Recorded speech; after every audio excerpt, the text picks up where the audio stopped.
Hey guys, it's Conway and I'm back with another video.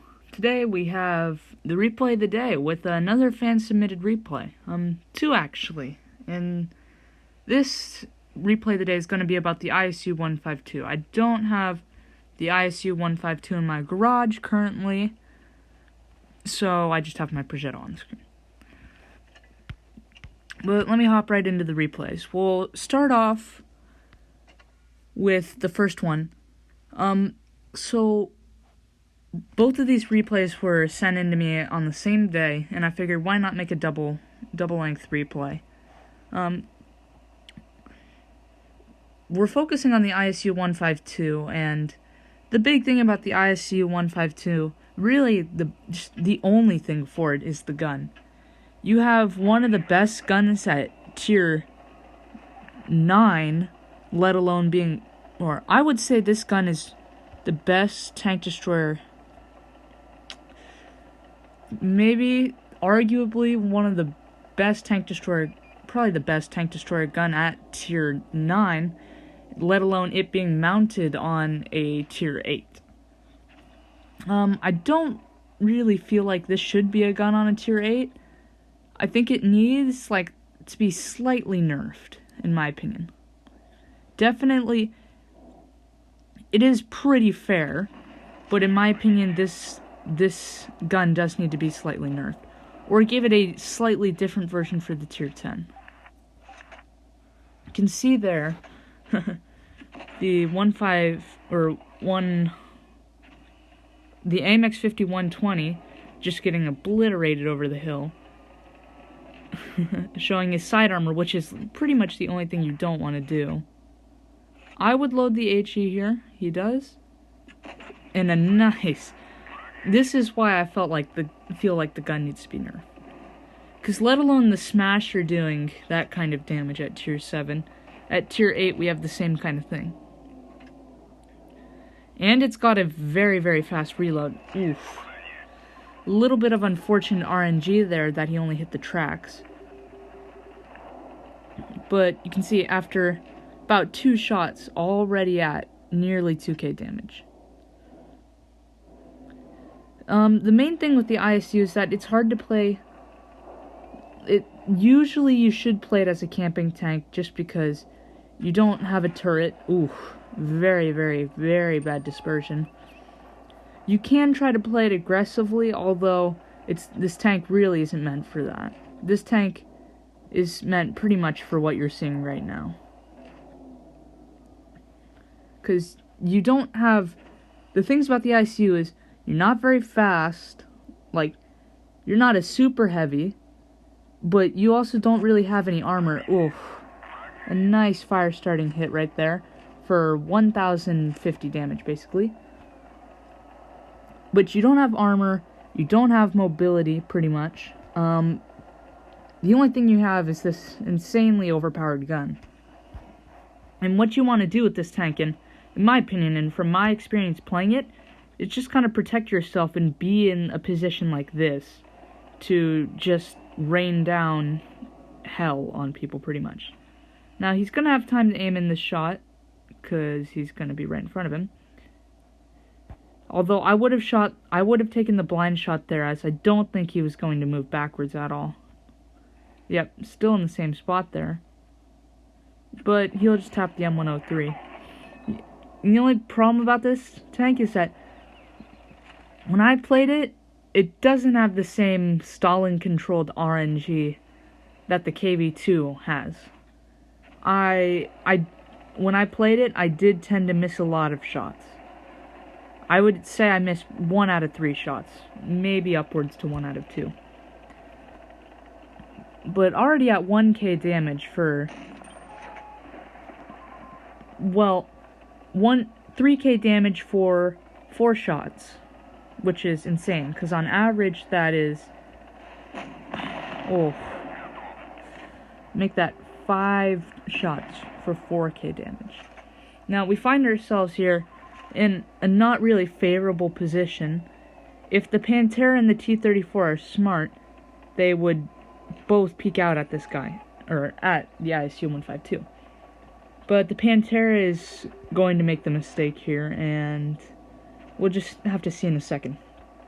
But on average, out of 5 shots that he's taken this game, that's about 800 damage per shot, which is pretty insane. Oh, sorry, it wasn't the Pantera that made the mistake, it was the T-34-2.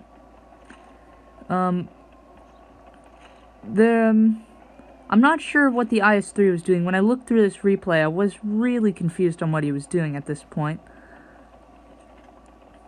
But we luckily get a spot. We spot the very back of the Pantera.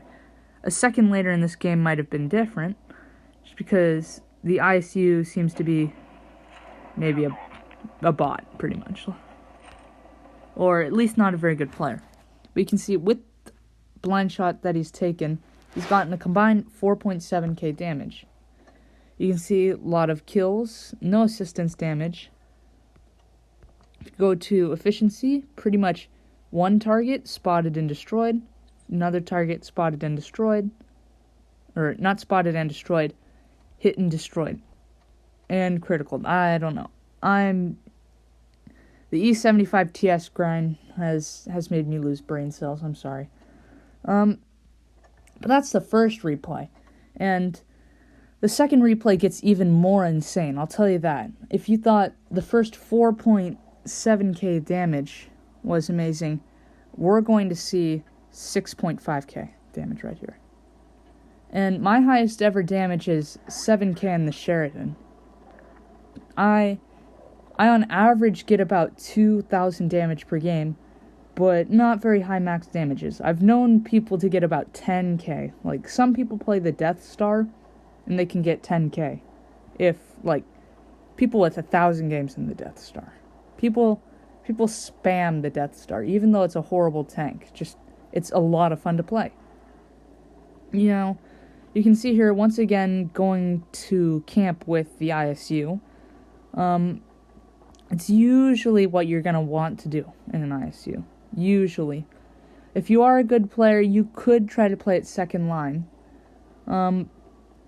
Although that is very, very hard. And a tank that is not fast and doesn't really have armor, except you get some troll bounces. So you can see now, not very many targets. On this hill, I would usually say move up a little bit, because you can't really see around the house that's right about... Oh, and, yep, okay, I'm having a stroke. But there's just houses that kind of obstruct the area where people would maybe be. Now you can see the liver getting troll bounces here.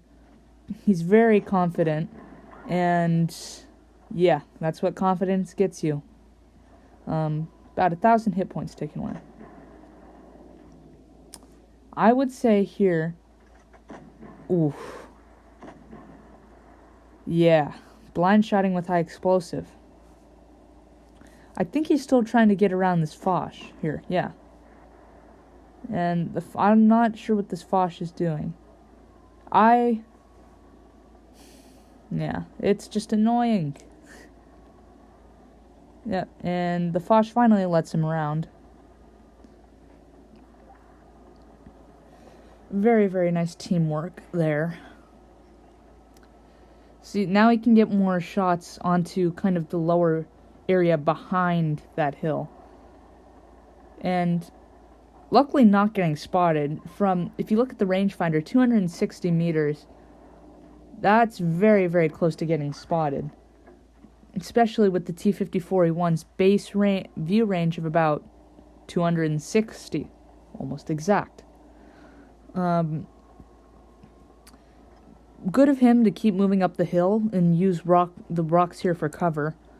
That's why this spot, in my opinion, can get really, overpowered, because I've seen people, reverse peek this hill, or reverse peek this rock, and then just drive forward and not take shots at all. Although, it's something I don't see usually. Moving even further forward, excuse me, to shoot this Moistchin, he might dome the Moistchin right on top. I would have switched to premium rounds, but that's okay. There's a T-49 there. It's very nice HE food. You can see the AMX 5100. Oof. Very, very unlucky miss. I felt like that would have hit. You can see his teammates kind of fighting. This Moistchin does decide to peek back out. And he'll try to aim, and maybe, steadying the aim, hits a nice high roll into the top of the Moistchin. And it's very nice to see that. It's when Stalin comes in clutch. I just like watching this high damage replay. It's a lot of fun to watch. I would have switched to... Yep. You didn't switch to it right away, but very soon enough. Here I would say, yeah. As normally you'd be able to penetrate this with high explosive if you decide to turn. I'm not sure what this AMX is trying to do. He's really trying to aim in his shots. And another nice 800 damage high roll. Already at 4,200 damage, and one tank only down. Now, here comes the Moistchin. I thought it was really fortunate that he didn't get spotted. The enemy team's medium tanks and light tanks, like, the fact that they didn't go around to spot him was the deciding factor here. Because at 200 meters, right here, he's not able to get spotted. Even that didn't spot him. From sub 190 meters, he didn't even get spotted. And I know the ISU has good camo, but even after getting shot, now a T-28 Defender, he finally gets spotted after a T-28 decides to make a push. Now, he knows the T-28 is an auto-loader, so he drops back and moves to help his heavies heavies and light tank, who are currently being bombarded by an AMX 5120. Good of him to drop back and try to support here, because this definitely would have changed the game if the T-92E1 was taken out and the AMX may have been able to get a shot on him. I actually think this T-92 might be AFK. I'm not too sure. We'll have to look at post-game stats. But the Foch does track down the 704, and hopefully, very, very lucky bounce right there. And that should be... No. Okay, I spoke too soon.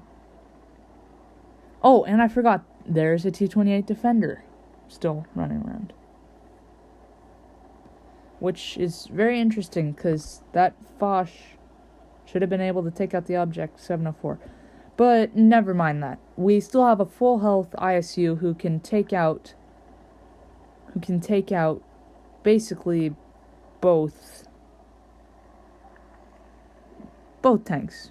And it doesn't happen, because time runs out. And this T-92E1 was AFK. And it's you love to see it. You love to see AFKs for the win. This, I would say, submit this replay to Meadsy, because he does a series about AFK for the win, and I think this would be a really good candidate for a replay. But overall, thank you, Fudget, for the replays. Very, very fun to watch. I could just sit there and watch you mow down enemies in the ISU-152, but thank you guys for tuning in, and I'll see you in the next one.